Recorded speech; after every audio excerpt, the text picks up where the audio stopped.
अस्सलाम वालेकुम, welcome back to my channel Baji Parveen health and beauty tips से खुश आमदीद जी। तो नाज़रीन कैसे हैं आप? उम्मीद करती हूँ बिल्कुल खैरियत से होंगे। आज की इस वीडियो में मैं उन लोगों के बारे में बताऊंगी जिन लोगों को हाइपोथायराइडिज्म की अलामतें हो जाती हैं, वो क्या होती हैं। आज आपको मेरी बात पूरी तफसील से सुननी होगी, एंड तक मेरी वीडियो को देखना है, सुनना है, ताकि आपकी परेशानी घर बैठे ही ख़त्म हो जाए। मज़ीद ऐसी मालूमाती वीडियोस देखने के लिए हमारे YouTube channel Baji Parveen health and beauty tips को सब्सक्राइब कीजिए और बेल आइकन को लाजमी प्रेस कीजिए। तो इसकी जो बीमारी जिन लोगों को हो जाती हैं, हाइपोथायराइडिज्म की जो अलामतें हैं, वो मैं आपको आज बताने वाली हूँ। मेरी वीडियो के अंत तक देखना, सुनना है।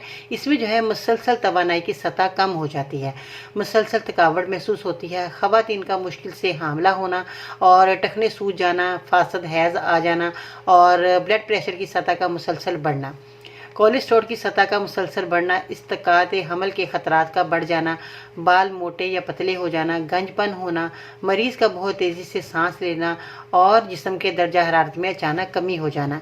ये सारी अलामत होती हैं जिन लोगों को ये बीमारी होती है। तो आप अगर ये बीमारियां दूर करना चाहते हैं तो मेरी आप वीडियो देख रहे हो तो पिछली वीडियो में बहुत सारे नुस्खे बता चुकी हूँ, तो आप मेरे वो नुस्खे हासिल करके अपनी सारी बीमारियों को दूर कर सकते हैं। ठीक है जी। आपको जो है इसलिए मैंने आपको ये बताया कि आपको अगर ये सारी बातें जो है आपको महसूस हो रही हैं या परेशान हैं, तो आप अपनी परेशानियों को दूर कर सकते हैं मेरी वीडियो देखकर। कामयाब नुस्खे हैं, तजर्बे से गुजरे नुस्खे हैं, आप नुस्खों को हासिल करके अपनी सारी बीमारियां दूर कर सकते हैं घर बैठे ही।